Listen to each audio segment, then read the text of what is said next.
नमस्कार दोस्तों, एस्ट्रोलॉजर कपिल मिश्रा में आपका बहुत बहुत स्वागत है। आज हम बात करने वाले हैं विशेष रूप से मित्रों कन्या कर्क वार्षिक लव राशि फल 2025। आपको मैं आज वो बता रहा हूं जो है बिल्कुल सत्य। तो सबसे पहले अगर आप कर्क राशि के हैं और कन्या राशि के साथ में आपका प्रेम है तो ये वीडियो आपके लिए बहुत ही ज्यादा इंपॉर्टेंट रहेगी। सबसे पहले मैं आपको ये भी बता दूं कि हो सकता है ये वीडियो बहुत कम चले, हो सकता है लोग इसको कम देखें, लेकिन फिर भी मेरा कार्य है इस वीडियो को बनाना और आप लोगों को ये बताना कि क्या है, सच क्या है और क्यों अभी वर्तमान में कर्क और कन्या में ब्रेकअप चल रहे हैं। तो सबसे पहले ये सुनो कि कन्या राशि में वर्तमान में केतु बैठे हैं, आप ये देख रहे हैं, और जो वन साइड लव में है वर्तमान का समय उनको प्रभावित भी बहुत ज्यादा कर रहा है। जो लोग इस वीडियो को देख रहे हैं वो समझ रहे होंगे कन्या राशि में कर्क राशि का वो प्रेम जो दिखा रहा है, जो दिख रहा है वो बहुत अच्छा है। उसमें अभी दिखाई दे रहा है कि प्रेम बहुत झलक रहा है। वन साइड लव में प्रेममय स्थितियां काफी प्रभावित हो रही हैं और वर्तमान का समय मैं ये भी कहूंगा कि जो नए रिलेशन में विशेष रूप से कन्या कर्क राशि के उनके लिए समय अच्छा है। जो विशेष रूप से वन साइड लव में है ये 100% आप मान लेना वर्तमान का समय जरूर आपके प्रेम संबंधों को यहां पर एक स्थिति में हम ये कह सकते हैं कि आपको बहुत ज्यादा बल नहीं देगा, आपके अंदर इतना साहस नहीं हो पाएगा कि पार्टनर से आप कह पाए। लेकिन ये बात ध्यान रखिए कि सही समय आ रहा है मार्च 29 मार्च के बाद। यदि आप पार्टनर से कहते हैं तो 100% मानिए कि वो पार्टनर आपके प्रेम को एक्सेप्ट करेगा और ये स्थिति आपके लिए ज्यादा अच्छी है। जो लोग वन साइड लव में, ध्यान रखिएगा। और जो सिंगल है उनके लिए बता दूं कि जो सिंगल हैं कन्या राशि के कर्क राशि को चाह रहे हैं, लाइक करते हैं, काफी समय से देख रहे हैं, उनके लिए भी ये समय ज्यादा अच्छा है। मार्च, अप्रैल और मई का महीना आपके लिए 100% लकी होगा, लेकिन 29 मार्च के बाद मतलब अप्रैल और मई का समय ज्यादा लकी है। यहां पर आप इस बात को समझने का प्रयत्न करें कि कन्या राशि और कर्क राशि के काफी समय से जिनका बहुत लंबा प्रेम है उनके रिलेशन जून जुलाई के महीने में बहुत ज्यादा बिगड़े हैं। अभी दिसंबर के महीने में रिश्ते टूटे भी हैं। कर्क राशि और कन्या राशि में ब्रेकअप देखा गया है। लिविंग रिलेशनशिप में ये समय बहुत ज्यादा अच्छा नहीं चल रहा है। एक और खास बात, अब हम बात करें यहां पर क्या यहां पर जो वर्तमान की स्थिति है वो आगे चलकर सुधरने वाली है। तो आप खुद विचार करो कि कन्या राशि है बुध की और कर्क राशि है चंद्रमा की। चंद्रमा बुध के पिता है और विशेष रूप से चंद्रमा यहां पर मैं आपको यह जरूर बता दूं कि चंद्रमा की पुत्र है बुध, ठीक है ना। बुध कौन है? चंद्रमा की पुत्र। अब यहां पर चंद्रमा की जो राशि है वो है कर्क। कर्क राशि में वर्तमान में बैठे हैं मंगल। तो मंगल की किसी भी प्रकार से दृष्टि कन्या राशि पर नहीं है, लेकिन आप इस बात को अभी समझ जाएंगे कि चंद्रमा अब स्थानांतरित होने वाले हैं। कौन? मंगल। तो मंगल कहां पर आ रहे हैं? 22 जनवरी 2025 में मंगल का स्थानांतरण होगा और मंगल वक्री होकर यहां पर आ जाएंगे मिथुन राशि में। तो 22 जनवरी से जो योग बन रहा है ये उनके लिए बहुत अच्छा है जो लिविंग रिलेशनशिप में है, जिनके ब्रेकअप अभी करंट में हुए हैं दिसंबर में, विशेष रूप से अक्टूबर से दिसंबर के बीच जो ब्रेकअप हुए हैं। और मैं आपको बता दूं दिसंबर के महीने में 17 दिसंबर के बाद जो कन्या और कर्क में मतभेद की स्थिति चल रही है, लिविंग रिलेशनशिप में ब्रेकअप हुआ है, तो ध्यान से समझें यहां पर पार्टनर की रिटर्न वापसी होगी 17 फरवरी के बाद। इस बात का ध्यान रखना। अब आप ये कहोगे 17 फरवरी के बाद क्यों? उसे भी सुनो। यहां पर अभी सूर्य की युति है, बुध यहां बैठे हुए हैं, बुध अभी यहां आए हैं 24 तारीख में, ठीक है। अब ये बुध यहां पर मीन राशि में प्रवेश कर जाएंगे फरवरी के महीने में। ध्यान से समझना, यहां पर मैं 100% आपसे कह रहा हूं लिविंग रिलेशनशिप का पार्टनर रिटर्न वापसी करेगा फरवरी के महीने में। ध्यान रखना इस बात का। यहां पर जो नो कॉन्टैक्ट चल रहा है ना कन्या राशि और कर्क राशि में, ये रिटर्न वापसी का योग यहां पर बन रहा है। अब यहां पर स्थिति क्या रहेगी इस वर्ष की, तो ये बात आप जान लें कि कन्या और कर्क राशि में मार्च के महीने में एक बार फिर ब्रेकअप होगा, ये बात ध्यान रखें। और आपके रिश्ते में केवल ये जान लेना कि इस वर्ष की पूरी स्थिति की यदि हम बात करें तो यहां पर सबसे ज्यादा प्रेम, सबसे ज्यादा रोमांस और सबसे श्रेष्ठ स्थिति आप देखेंगे, वो देखेंगे आप 3 अप्रैल के बाद।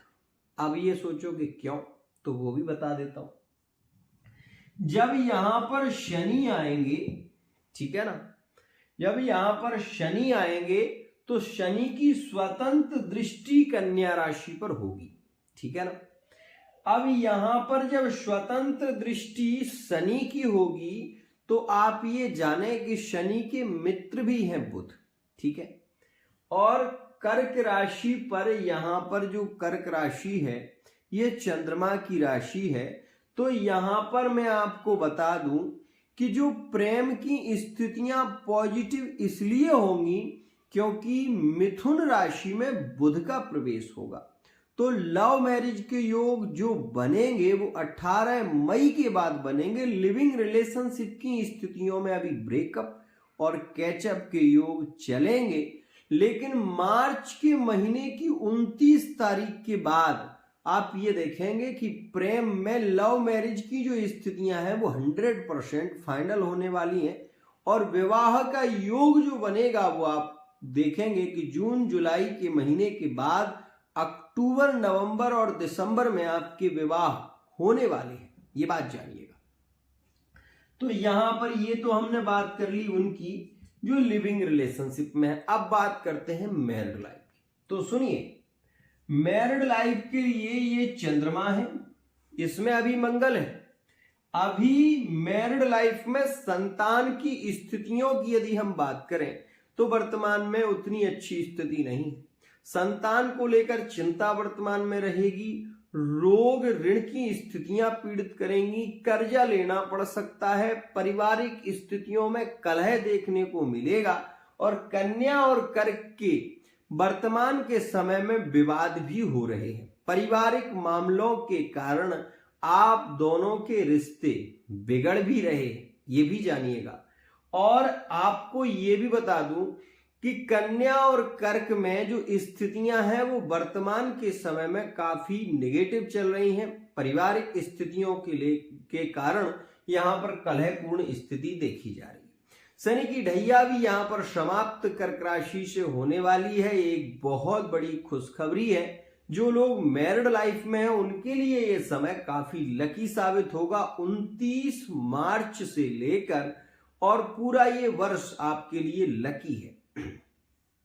इसके बाद मैरिड लाइफ का पार्टनर यदि कोई नया बिजनेस, कोई नया व्यापार करना चाहता है कन्या और कर्क के लिए, तो यहां पर वो कर सकते हैं। बहुत ही अच्छा योग, प्रमोशन के योग शुरू हो जाएंगे। कन्या और कर्क के लिए सबसे अच्छा समय आप देखेंगे जून जुलाई में।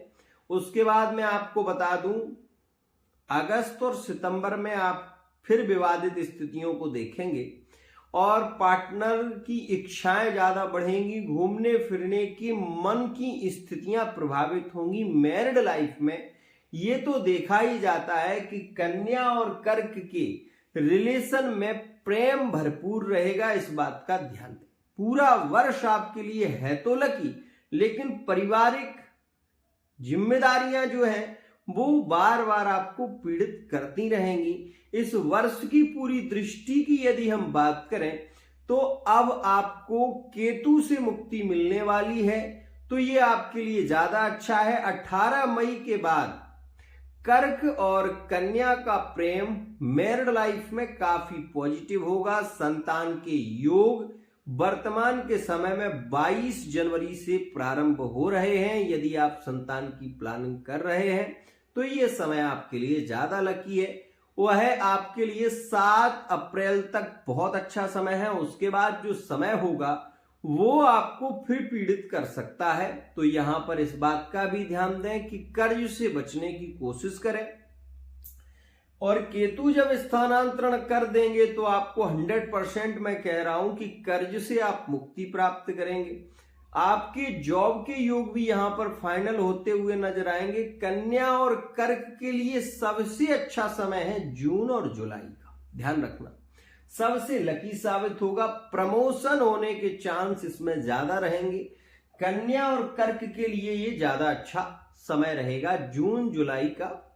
और मैं आपको ये भी बता दूं जो थर्ड पार्टी रिलेशन में हैं उनके लिए मार्च का महीना ज्यादा लकी है, ज्यादा लकी साबित होगा। मार्च का महीना इनके रिलेशन में फिजिकली रिलेशनशिप के योग थर्ड पार्टी में ज्यादा देखने को मिलेंगे और ज्यादा आकर्षण ज्यादा प्रेम कन्या और कर्क में देखने को मिलेगा। ये बात ध्यान रखिएगा। कन्या और कर्क थर्ड पार्टी रिलेशन में विवाद, सामाजिक स्तर में बेइज्जती का होना, ये सारी स्थितियां अक्टूबर के महीने में नवंबर के महीने में 100% घटित होंगी। तो कन्या और कर्क के अगर रिश्ते जुड़े हुए हैं वर्तमान में तो ये भी जान लें कि 3 ऐसे योग बन रहे हैं जिसमें आपकी समाज में बेइज्जती होगी और आपका पार्टनर आपको छोड़कर भी जाएगा। तो ध्यान से सुने, कन्या और कर्क के लिए अक्टूबर का महीना बहुत नेगेटिव साबित होगा। इसके बाद आपको ये बता दूं कि यहां पर आप ये भी देखेंगे कि 29 मार्च से 18 मई का जो समय रहेगा वो कन्या और कर्क के थर्ड पार्टी रिलेशन के कारण सामाजिक स्तर में बेइज्जती का होना, बहुत ज्यादा लज्जाजनक स्थिति देखने को मिलेगी। और दिसंबर के महीने की 15 तारीख से लेकर और 31 दिसंबर के बीच 100% ब्रेकअप के योग देखे जाएंगे। तो ये बात आपने अब समझ ली होगी। अब यहां पर मैरिड लाइफ का पार्टनर थर्ड पार्टी रिलेशन में भी जुड़ सकता है, इस बात का ध्यान रखें। तो कन्या और कर्क राशि वाले जातकों को सबसे ज्यादा ध्यान देने की जरूरत है अगस्त और सितंबर के महीने में। अपने रिलेशन पर विशेष ध्यान दीजिएगा मित्रों। यहां पर अब बात आती है कि जो लोग विशेष रूप से कन्या और कर्क के रिलेशन की स्थिति पर वर्तमान में है, मैरिड लाइफ में है, तो 2 चीजें वो देख रहे होंगे कि कन्या राशि वाला जातक बोलता बहुत है। कन्या राशि वाला जातक अपने आप को श्रेष्ठ बताना चाहता है, जताना चाहता है। वो किसी की अपने आगे किसी की सुनना नहीं चाहता। ये कन्या राशि में देखा गया है। कन्या राशि वाला जातक झूठ बहुत अच्छे तरीके से और सरलता से बोलता है। वहीं कर्क राशि वाला जातक चतुर तो है लेकिन पकड़ा जाता है। और कर्क राशि वाले जातकों को ये 100% कह रहा हूं, प्रेम होता तो है लेकिन इनको नसीब नहीं होता। इनको अपने प्यार में रोना बहुत पड़ता है। ये कन्या और कर्क के संबंध में अभी जुड़े हुए हैं। मैरिड लाइफ में कई बार ऐसे योग आते हैं, चाहे आप पुरुष हो चाहे आप स्त्री हो, कर्क राशि वाला जातक मेंटली डिस्टर्ब ज्यादा ही होता है, बहुत ज्यादा सोचता है, परिवार के बारे में सोचता है। और सबसे अच्छी बात यह है कि ये दयालु स्वभाव के होते हैं, ध्यान रखिएगा। अब कन्या और कर्क राशि वाले जातक ऐसा क्या करें कि इनके रिलेशन में कभी कोई प्रॉब्लम ना आए और ये अपने जीवन को अच्छी तरीके से जी सकें, इनके संबंध में प्रेम ही बढ़े। तो आज जो उपाय बता रहा हूं वो आप लिख लें। चाहे आप लिविंग रिलेशनशिप में हो, चाहे आप थर्ड पार्टी रिलेशन में हो, चाहे आप विशेष रूप से लिविंग रिलेशनशिप या यहां पर आप थर्ड पार्टी रिलेशन में हो, मैरिड लाइफ में हो, आप एक्स्ट्रा मैरिटल अफेयर में हो, तो भी ये उपाय आप कर सकते हैं। सबसे पहला कार्य, बुध की राशि कौन है? कन्या। मिथुन राशि में भी प्रवेश कर रहे हैं। कब? 22 जनवरी से। तो अधिक संभावना है कि फरवरी के महीने में नो कांटेक्ट का पार्टनर 100% रिटर्न वापसी करेगा। फिर कांटेक्ट बिगड़ जाएंगे आपके, ये भी ध्यान रखना। 29 तारीख में आपके रिलेशन बिगड़ सकते हैं, ये भी ध्यान रखिएगा। शनि जैसे स्थानांतरण करेंगे वैसे ही आपके रिश्ते यहां पर बहस में चले जाएंगे, रिश्ते ब्रेकअप में जा सकते हैं, ध्यान रखना। तो वहां पर आपको सावधान होना चाहिए। और मैं आपको ये बता दूं, ये ध्यान रखना, कन्या और कर्क में इस वर्ष केवल मई के महीने तक का जो योग है इसमें ब्रेकअप की स्थितियां केंद्रित हैं, और उसके बाद ग्रहों का स्थानांतरण हो जाएगा। तो आप ये देखेंगे कि यहां पर आ जाएंगे कौन? केतु। यहां पर आ जाएंगे कौन? राहु। अब यहां पर एक और बात बनती है, क्या कि कन्या राशि का कर्क राशि का जो मिलन है वो मजबूत कैसे हो? क्योंकि द्वादश और छठे भाव में तो राहु की स्थिति है। तो मैं आपको बता दूं, छठे में राहु कारक होता है और 12वें में केतु कुल की उन्नति करता है। इस वजह से कोई प्रॉब्लम नहीं होगी, आपको कोई परेशानी नहीं आएगी, ये बात जान लें। तो ये योग आपके लिए ज्यादा अच्छा है। और मैं नहीं कह रहा ये बात, एस्ट्रोलॉजर कपिल मिश्रा अपनी बात नहीं करता। आप ज्योतिषीय सिद्धांत में देखें और ये देखें कि केतु यदि 12वें में हो तो क्या होता है। तो आपको बताया जाएगा कि मोक्ष की प्राप्ति का कारक केतु बन जाता है, धर्म की आस्थाओं से केतु जोड़ देता है, प्रेम संबंधों में पारिवारिक स्थितियों को जोड़ता है, कुल की उन्नति करता है केतु। छठे भाव में राहु के बैठने से शत्रु का विनाश हो जाता है, शत्रु नष्ट होने लगते हैं, कर्ज मिटने लगता है। ये सारी स्थितियों को केंद्रित करता है राहु। आज के लिए इतना ही, लेकिन ये जरूर बता रहा हूं, यहां पर फिजिकल रिलेशनशिप के योग लिविंग रिलेशनशिप में और थर्ड पार्टी रिलेशन में कब कब रहेंगे वो सुनो।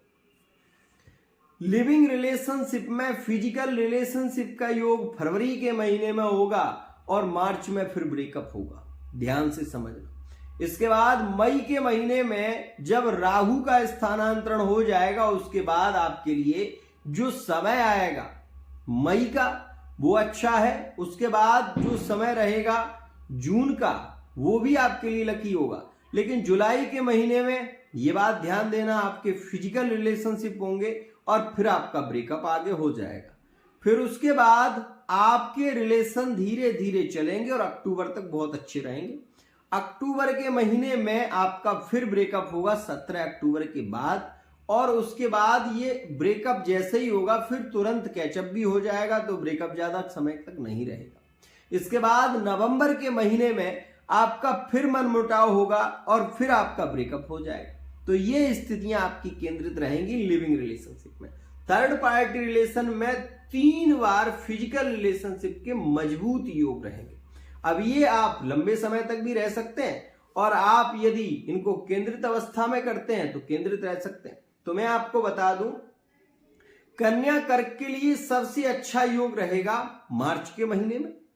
ब्रेकअप यहां पर नहीं होगा, थर्ड पार्टी रिलेशन में यहां पर ब्रेकअप की संभावनाएं कम रहेंगी, लेकिन 29 मार्च के बाद 100% ब्रेकअप होगा, ये बात ध्यान रखना कन्या और कर्क में। उसके बाद में आपको ये बात बता दूं कि आपको सावधान रहने की आवश्यकता रहेगी अक्टूबर के महीने में और दिसंबर के महीने में आपके ब्रेकअप होने के ज्यादा योग रहेंगे।